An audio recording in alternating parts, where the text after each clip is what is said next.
Lahat po magsabi ng Praise the Lord. Praise the Lord. Anong klaseng faith or believing na gagawin natin sa Diyos? What kind of believing? As what the song sa choir nila, we believe. Of course, this is in relation to God, the Creator of the universe, the only Creator, the only God, the only Savior, the only Jesus Christ, the only truth, the only way, the only life. He is the only, and there's no other than. Now, napakasarap na dyan natin ilagay ang ating pananampalataya because He is true and faithful to His promises, to His covenant, to all His words. Kaya nga sabi nga ng Diyos, my word shall not return unto me void, but it shall accomplish to which I please. And it will prosper whereto I sent it. And we are so blessed because the word of God is being sent to us, and this will prosper to all that will believe. Praise the Lord. Praise the Lord. So, we must be very careful how to believe God. We must make sure how to believe God. Kasi hindi lahat naniniwala sa Diyos totoong naniniwala.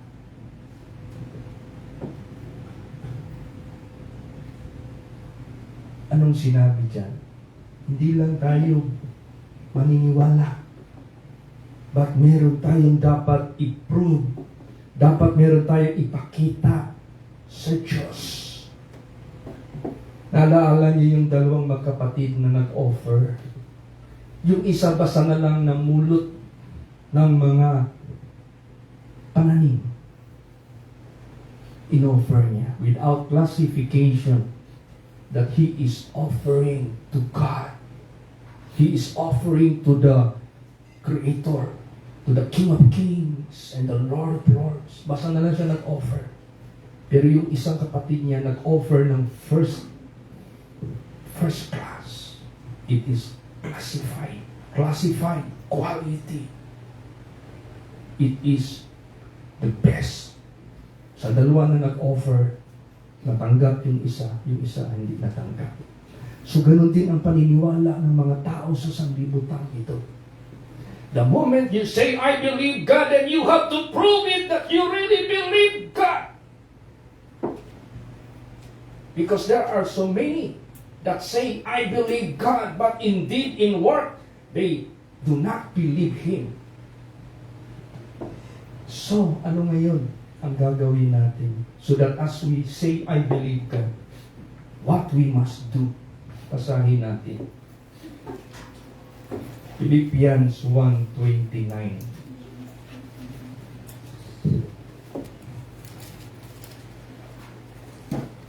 Praise the Lord. Sapagkat sa inyo'y ipinagkaloob, alang-alang kay Kristo, hindi lamang upang manampalataya sa Kanya, kundi upang magtiis din naman alang-alang sa Kanya. Yes! In behalf of Christ, not only to believe on Him, but also to suffer for His sake. Ano palang difference? You just believe and you do not suffer for His sake.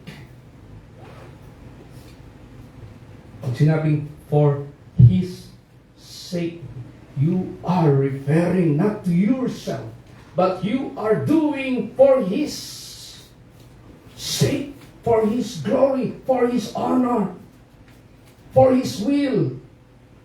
Pag sinabing you are doing something for the sake of someone, hindi mo ginagawa yan para sa sarili mo, kundi ginagawa mo yan for Him whom you believe, which is God. So kung maniwalaan tayo sa Diyos, we must do all things for His sake. Praise the Lord. Praise the Lord. Tingnan mo si Satanas. He also believed God and even trembled. Pero anong ginawa niya? Not for his sake. Nagrebelde siya for his own sake. Gusto niyang palabain ang Creator niya. He believed God but he is moving against his Creator. So ganoon din sa buhay natin. If we declare to the people of the world that I believe God, that we believe God, and yet we are doing which is against Him, we are liars. So hindi lang tayo maniwala sa Kanya, but we must suffer for His sake. Tingnan mo si Satanas, basahin natin. James 2:19. Praise the Lord. Ikaw ay sumasampalataya na ang Diyos ay iisa. Mabuti ang iyong ginagawa. Ang mga demonyo man ay nagsisisampalataya at nagsisipanginig. Yeah. Look at that. If you do believe God, that's good. Because even the devils believe and tremble. But the question is, what kind of trembling? What kind of fear? Pag sinabing you're trembling before someone, you fear someone. Natakot ka, nanginig ka eh. Pero kay Satanas, anong klaseng trembling, anong klaseng fear ang ginagawa niya sa harapan ng Diyos? Hindi ka siya natakot, nagrebelde sa Diyos. Is that the fear? Oh, to be considered as unacceptable? Diba the Bible says, serve God with fear and trembling? Pero ang gawa niya, wala siyang pagrespeto sa Diyos. Wala siyang paggalang, wala siyang pagsunod, wala siyang tinatawag na submissiveness sa Diyos. Naniwala na siya sa Diyos, pero ang mga gawa niya, ang mga hakbang niya, against doon sa kanyang pinaniwalaan. Ganon din sa buhay natin. Naniniwala tayo sa Diyos, tapos lumalapastangan tayo sa kanyang mga kautusan. Sino mang lumalapastangan sa kautusan ng Diyos, laban sa Diyos ang gawa mo. Ikaw, ama ka, sabihin mo yung anak mo, anak, huwag ka maglasing-lasing, ha? Nilapastanganan niya ang gawa ng anak mo laban sa iyo. Anak, huwag mo itong gawin. Kasi nakakaya yan sa papa mo. Pag nakilala ka na magnanakaw ka, huwag ka magnakaw.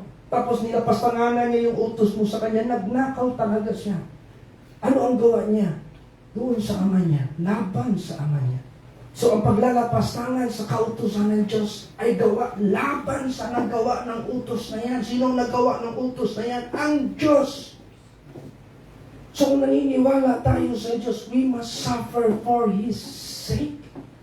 So if we suffer for His sake, tiisin natin ang lahat basta masunod lang natin ang utos ng Diyos. Yan ang totoong naniniwala sa Diyos. Not only to believe, but to suffer for His sake. O, tingnan mo si Satanas. Believe and tremble. Nandito ba talaga sa Bible na nagtitremble si Satanas? Yes. Basahin natin. Matthew 8:29. Praise the Lord. At narito, sila'y nagsisisigaw na nangagsasabi, anong aming ipakikialam sa iyo, ikaw na anak ng Diyos? Naparito ka baga upang kami ay iyong pahirapan bago dumating ang kapanahunan? Yeah. Naalala niyo yung legions? Nagsalita. Pumunta ka ba dito sa amin so that you will torment us ahead of time? Meaning to say, alam na alam nila that they shall be tormented in everlasting damnation in hell. Alam nila yun. But because the time is not yet time, yun ang sabi nila, pumunta ka ba dito sa amin to torment us? Jesus didn't torment them, but grant their request. Will you please cause us to enter to the swine? Permit ni Jesus yun. Permitted. Kasi ang kay Jesus lang doon, malis kayo dyan sa katawan ng tao na yan. Huwag niyo yan apihin, huwag niyo yan alipinin. Lumayas tayo. Will you permit us to enter into the swine? You go! Tingnan mo yung swine, pinasukan nila, tumalon lahat doon sa bangin, doon sa tubig. Because they will be tormented. They have known it and they knew it. Alam nila yan, they trembled. But not for His sake. Tingnan natin, ano talaga ang fulfillment. Because Revelation that is speaking, Revelation, what is to come. Tingnan natin kung may impyerno ba talaga si Satanas. Basahin natin. Revelation 20 verse 10. Praise the Lord.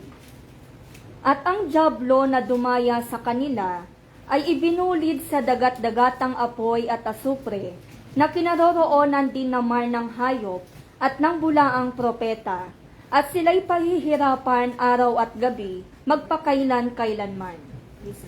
Maliwanag. It's the devil. And the devil that deceived them was cast into the lake of fire and brimstone, where the beast and the false prophet are, and shall be tormented day and night forever and ever. Alam nila yan. That is why they are trembling. But their tremble is not for His sake, but ours is for His sake. Praise the Lord. Praise the Lord. For the sake of His commandments, for the sake of His will, for the sake of His love, for the sake of His righteousness, for the sake of His holiness. Do not condemn others. Do not condemn your fellow, because Jesus never did it out of His love. If you believe Jesus for His love's sake, you suffer and love even the most enemy of yours. Ganun. Para mawin mo yung mga kinukuha ng dyablo. Para mawin mo lahat ng mga dinideceive ng masamang espiritu. We should have Christ-like spirit. That even the Pharisees, even the Sanhedrins, even the centurions who persecuted Him, who mocked Him, look at the book of Acts. Most of them were saved. Do the love of God for His love's sake. Keep the commandments of God for His commandments' sake. So hindi lang tayo maniwala, but also to suffer for His sake. Basahin natin. 1 Peter 4:1. Praise the Lord.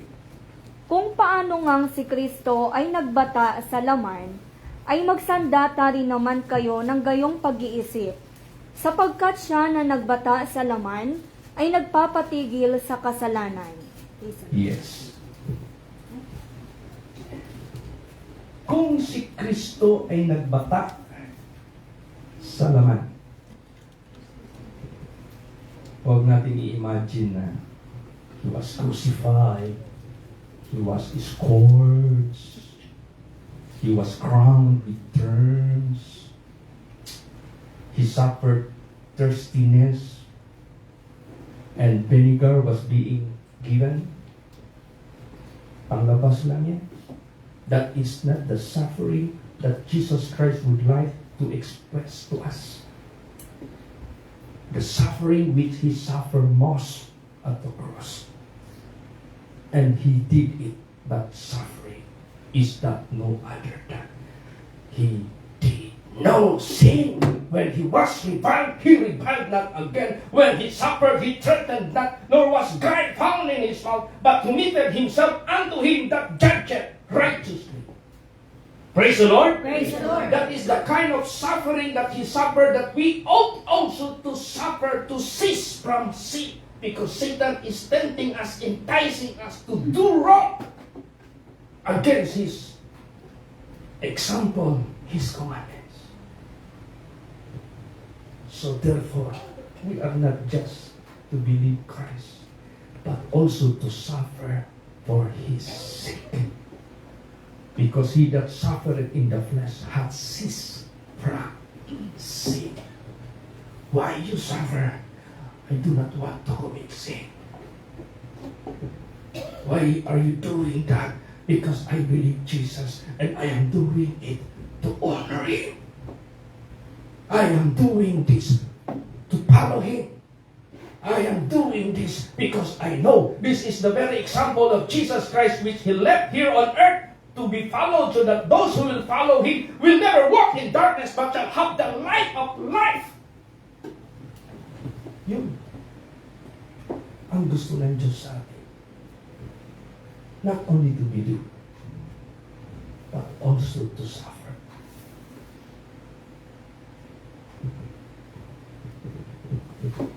Naalala ko yung tukso nung nangyari when I was assigned here. I am not praising myself. After all, I did not the one. But it is Jesus who did it. Because it was me who have done, I suppose, to go with that girl and enjoy myself with all the pleasurable and lustful acts. That is the real Chito.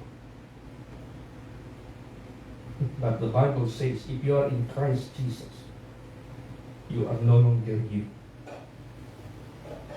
Show to the people of the world that Jesus is in you, and you are no longer the you before. Praise the Lord. Praise the Lord. Ganun. Huwag niyong i-misinterpret, si Pastor Chito talking too much about all those things, he is bragging himself. No! I just want to reveal who Jesus really is. If you have Jesus, there is no amount of temptation that could defeat you. That is how Jesus said, I have overcome the world. And He is referring not the physical world. He is not referring the kingdoms of this world. He is referring Satan, the devil. Jesus said, be of good cheer. I have overcome the world. If you have Jesus, you can overcome Satan. And the more you show it, the more Jesus will be happy. Because you're bearing the image of Jesus. Hindi ang sarili natin ang makita. It must be Jesus always. He is the only one. Praise the Lord. Praise the Lord. We are living testimonies of God. We are testifying something. You are not testifying of your own. You are testifying of Jesus, whom you receive, whom you love, whom you suffer for His name's sake. So therefore, mapala tayo. God gave us the opportunity to suffer with Him. Basahin natin. 1 Peter 4:13. Praise the Lord. Kundi kayo'y mga galak, sapagkat kayo'y mga karamay sa mga hirap ni Kristo, upang sa pagkahayag ng kanyang kaluwalhatian naman, ay mga gagalak kayo ng malabis na galak. Yan! Rejoice! inasmuch as ye are partakers of Christ's sufferings. What are those sufferings of Christ? He suffered in the flesh that he may not go under sin. Nagtiis siya para hindi siya pupunta ilalim sa kasalanan. If you are partakers the same way, nagsuffer para hindi ka magkasala, happy are you. Rejoice if you have such sufferings with Christ. That when His glory shall be revealed, ye may be glad also with exceeding joy. Don't be frustrated. Don't be discouraged. Don't lose your hope. Even yesterday you have committed sin, and yet you are still living. Just repent and turn away from your wicked ways, and you have enough time to prove your loyalty, your faithfulness to Jesus, whom you love. Ipagkakataon ka pa. Meron pang iwan na panahon na binigay si Jesus Christ. Hindi kasi singilin what is past. Now, if Satan may give you nightmare, alam mo, nightmare is not just dreaming horror. Nightmare is Satan is trying to repeat and repeat your past, your failures, until you will feel unworthy, you will feel guilty, until the forgiveness is not being acknowledged, is not being appreciated. Until such time, you will be discouraged to serve God. Kaya gusto ng ating Panginoon Diyos, the moment you repented, His forgiveness is real. And if God gave you life to prove your faith and suffering for His sake, do it. Because there is gladness awaits at His coming. Praise the Lord. Praise the Lord. May naghihintay na darating na exceeding joy na hindi basta-basta. Ngayon, gusto ni Jesus ipaintindi sa atin. If you fall, diverse, pag sinabing diverse, ano ba yung magbili tayo ng, noon mahilig ako magkain ng Jacob. At saka yung cream, ano yun? Ha? Crispy Kreme. Di ba? Minsan, gusto mo ng assorted. Di ba? Kasi ang ginagawa nila yan, ito yung ganito na isang klase lang, 12 kabuok. Ito isang klase. Tapos hindi ka mag-request, Ma'am, I want assorted. In a box, all kinds of variety of your product are all in, so that is assorted. Diverse is assorted. If you fall to diverse temptations and you were able to prove that you suffered from sin, happy are you. Praise the Lord. Praise the Lord. Basahin natin yan. James 1 verse 2. Praise the Lord. Mga kapatid ko, ariin ninyong buong kagalakan kung kayo'y mga hulog sa sari-saring tukso.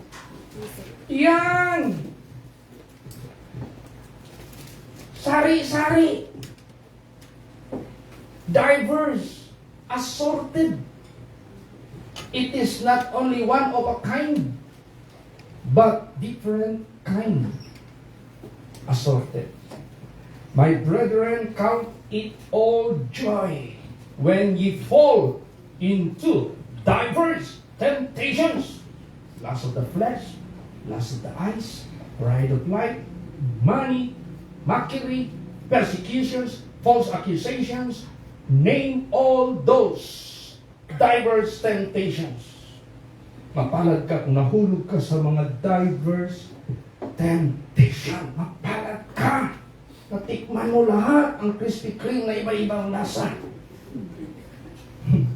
Mapalad ka, natikman mo lahat ang Jiko na iba-ibang lasa. But, be sure, out of all those diverse temptations, you were able to endure. What do you mean of endure? Having to stand without committing sin, having to stand without affecting your soul, na-endure mo. Tingnan mo yung gold. Alam niyo ba, meron akong naprehan na gold mining plant sa Tibuli. The largest gold plant in Tibuli, South Cotabato. Kilala niyo si Brad Apoy, nakarating yan dito. Anak yan ng Inchik sa Caloocan, sa 4th Avenue. Nagmamay-ari ng malaking machine shop. Supplier sila sa Meralco ng mga poste. Supplier sila ng maraming mga malalaking butika ng mga hardware dito. Sila yung gumagawa ng mga bisagra. Ano ba yung bisagra? Ha? Bisagra din sa inyo? Hinges, kung sa English pa. Manufacturer yan sila. Kasi ito si Aboy,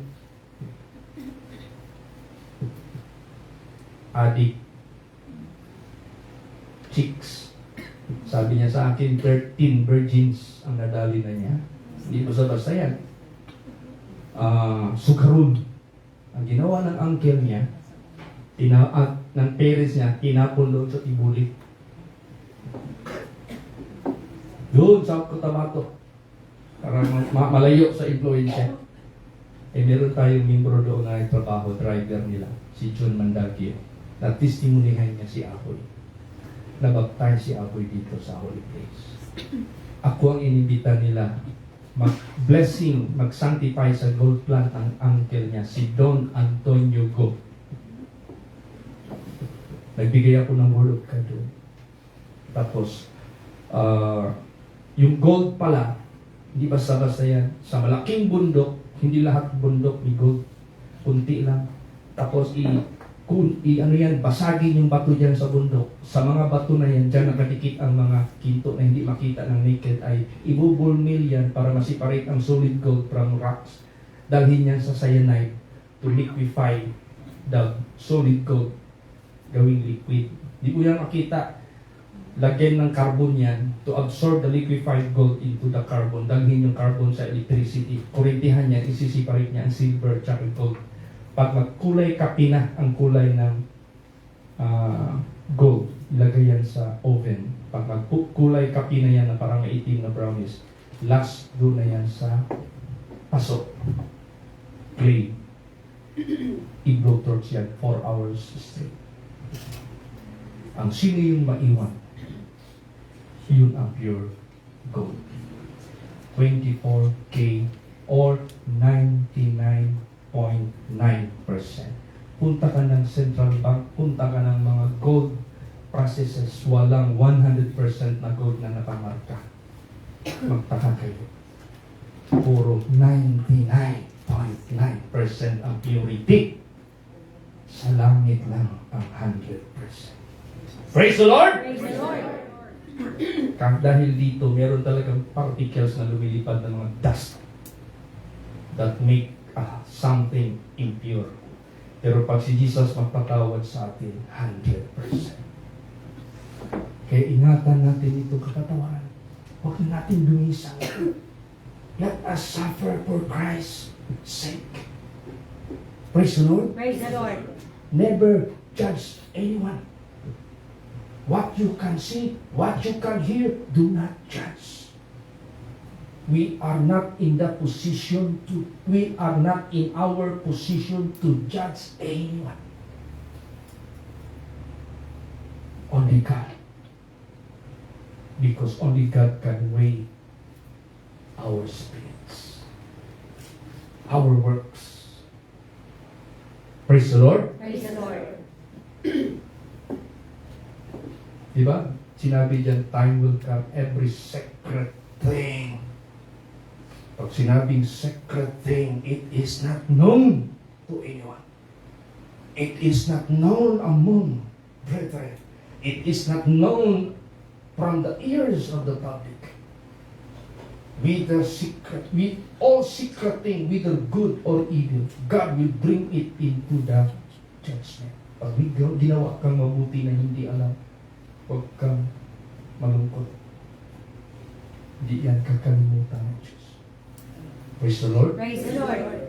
Kaya gagawa ka lang ng mabuti without expecting praise, honor from men. Kasi ang tao ang tinitingnan yung kanila, the way they look. But God, iba ang pagtingin ng Diyos sa lahat. Kaya ganun din sa buhay natin. Let us therefore, kahit anong tentasyon, mapalad ka if you fall into diverse temptation. But make it sure this one thing. Ano yun? Basahin natin. James 1:12. Praise the Lord. Mapalad ang taong nagtitiis ng tukso, sapagkat pagkasubok sa kanya, siya'y tatanggap ng putong ng buhay na ipinangako ng Panginoon sa mga nagsisiibig sa kanya. Yes! Pag sinabing endure temptation, you pass through diverse temptation without sin. You were able to endure. Na-endure mo. Pag sinabing na-endure mo, napagtiisan mo. And you were able to finish without wearying, without fainting, without committing sin. Na-endure mo eh. Kaya sinabi dyan, blessed is the man that endureth temptation. For when he is tried, he shall receive the crown of life. It is a certain crown of life, which the Lord hath promised to them that love Him. Alam mo, lahat ng utos ng Diyos, it is being compounded with one word, and that is love. Because love worketh no ill. Di ka talaga nalapastangan sa Diyos if you love God. Ganun din. If you love your wife, kahit ilan pang sexy body dyan, kahit ilan pang beautiful ladies, kahit ilan pang mga babae dyan na mga fresh na fresh, if you love your wife, they are just nothing, but still your wife is in your heart, which you love. Ganun din sa Diyos. Praise the Lord. Praise the Lord. Kahit ano pang baits, ano ang pain ng Diablo sa sanglibutan nito. Kung nakaranas na kayo ng mga foreigners o Pilipino na mag-alok sa inyo ng binary, ano pa yun? Bitcoins. Tapos magamit sila ng mga picture sa account mo. Pag i-receive mo sila, papakitaan ka nila ng mga tao may hawak na maraming pera na nakalatag sa higaan, nakalatag sa sasakyan. Minsan ginagawa na lang abaniko yan. Tapos subukan nyo. Okay, I am about almost to convince for you. Last na lang. Can we have video chat? Iwanan ka na. O video call. Scammer yan. Kaya si Satanas ganun. Papailan ka. Kaya, ano ginamit kanina? Hindi, yung choir? We believe and suffer for His sake. Yung special number, ano yun? We will stand. Yan, we will stand. Praise the Lord. Praise the Lord. Why? He is more than enough for all. Even the strand of your hair is being counted by God. Meaning to say, from the list of your need, God knows and He can provide it. Even the greatest need of yours, God knows and He can grant it because He is the greatest of all great matters. He can do great things for you. He is more than enough. Praise the Lord. Praise the Lord. Kaya mapalad pag nahulog ka sa diverse temptation. Mapalad if you endure temptation. After you are being tried. Kailan tayo being tried? Pag sinabing tried, past tense. Kailan mangyari yan sa buhay natin? You are already tried. When you are already dead. But as long as we are still living, ang word na dapat magamit sa atin, God is trying us. Action word, because not yet over. But when you are being tried, till death, you endure temptation, hanggang sa kamatayan mo, then you will receive the crown of life which God hath promised. Praise the Lord! Praise the Lord. Dami kong kinasal ngayon, sunod-sunod.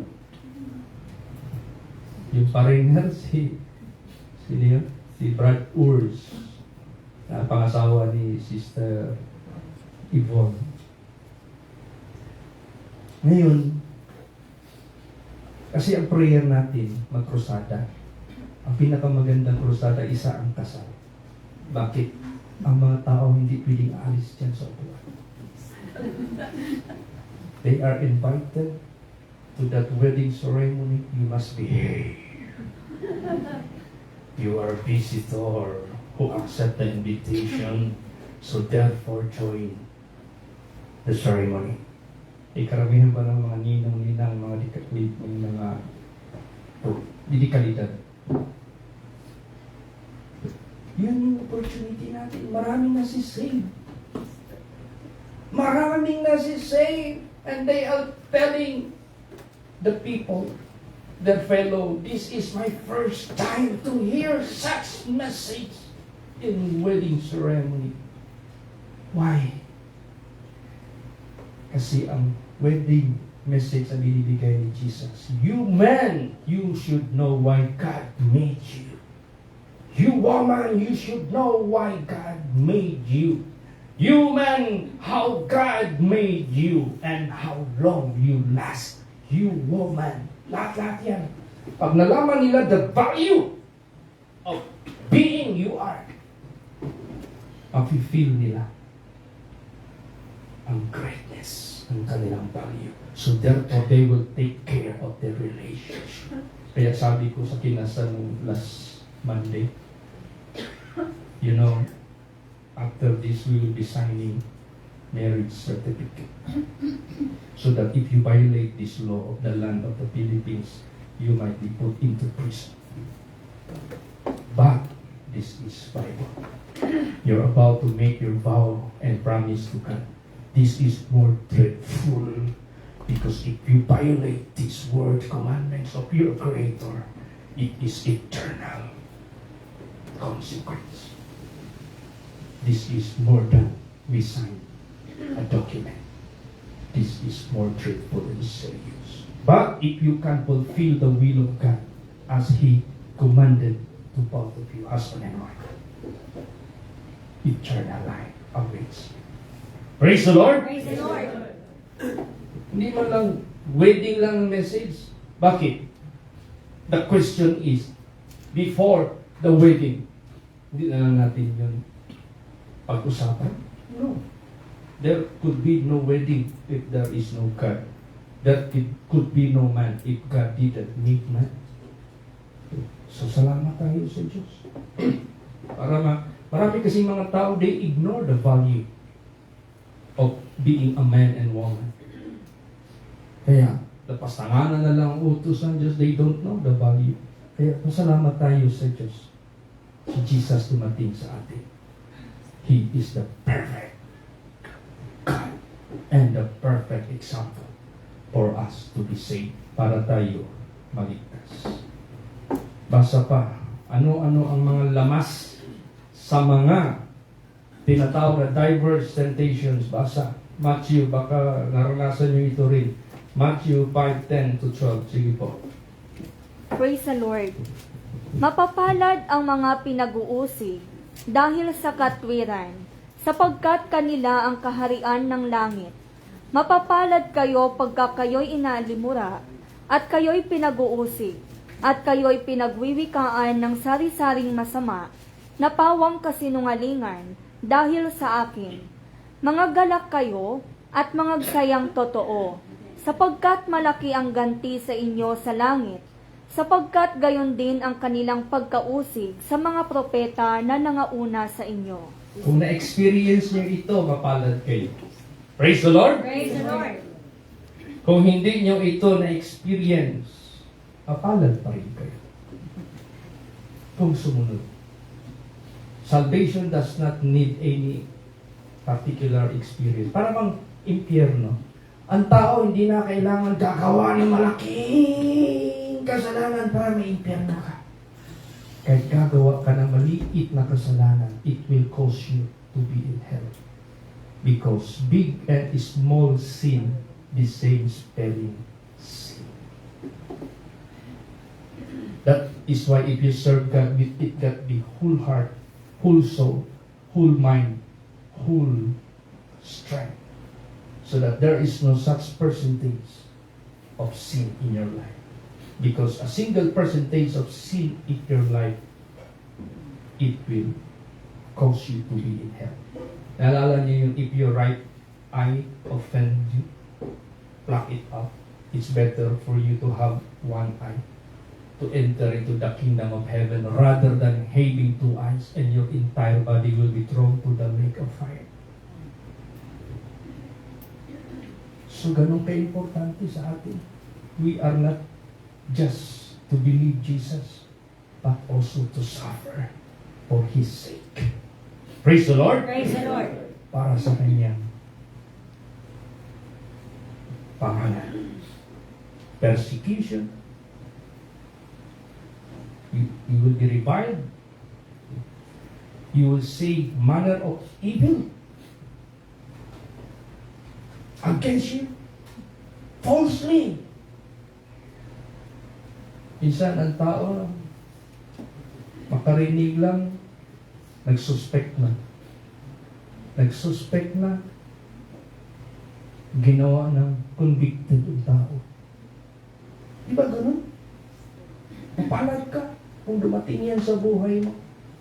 Na-endure mo yan. Rejoice and be exceeding glad, for great is your reward in heaven. For persecuted they the prophets which were before you. Basa pa. Luke, ito yung mga diverse temptations. Luke 6:22 hanggang 23. Praise the Lord!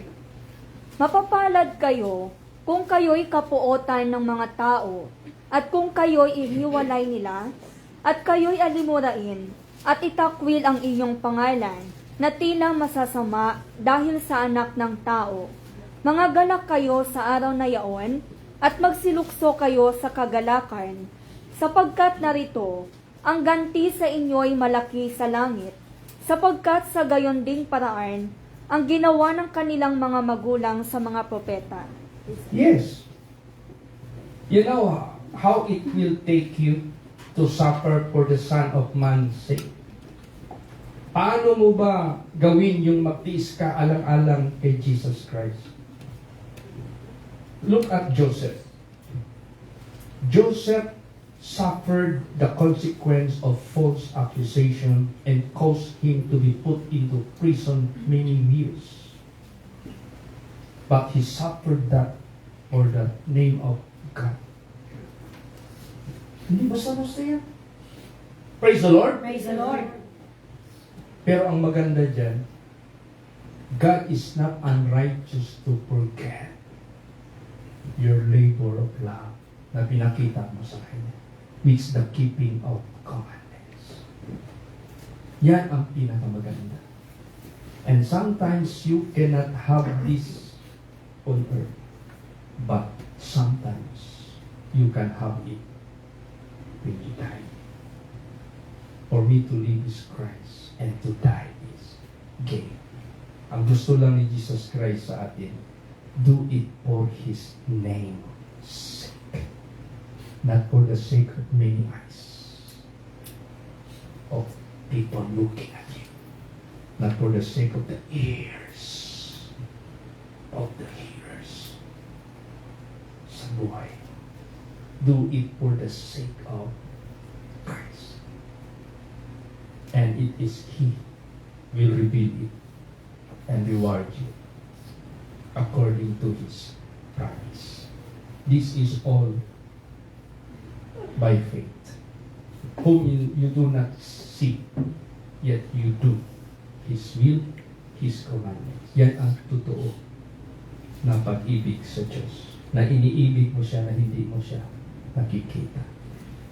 Kaya lahat tayo magsibisit kay Jesus in such way of Jesus Christ. So, paano ginawa ni Jesus? Gawin natin lahat. At dito sa holy place, huwag tayo mag-hati-hati. Let us love one another. Let us strengthen one another. And let us help one another. Using the strength of God. Kasi hindi natin magawa ito without Jesus. Siya lang ang ating righteousness. Siya lang ang ating holiness. Siya lang ang ating strength to overcome itong sanglibutan ito. So, for unto you it is given in the behalf of Christ not only to believe on Him, but also to suffer for His sake. Praise the Lord! Praise the Lord. Magsitayo po ang lahat. Anong closing song natin? Para meron din tayong closing song. Gutom na ba kayo lahat? Wala. Sige ko.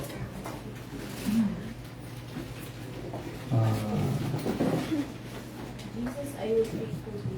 Yes. Jesus, I will faithful be. Sige po. Awitin po natin. Anong praise po yan?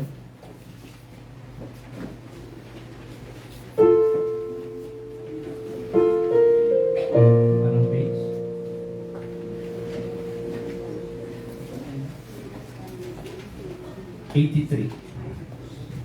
Page 83 sa ating building na.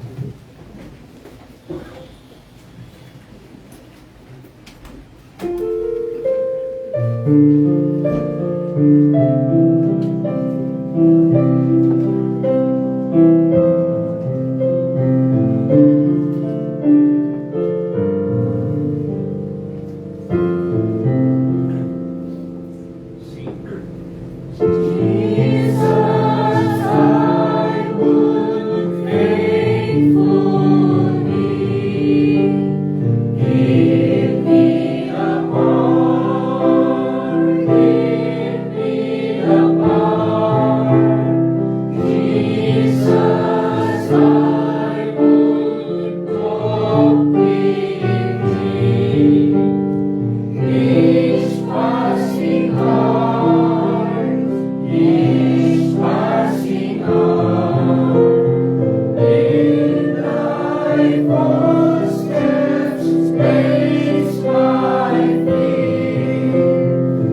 Hallelujah. In thy sweet will, in thy sweet will, Jesus, only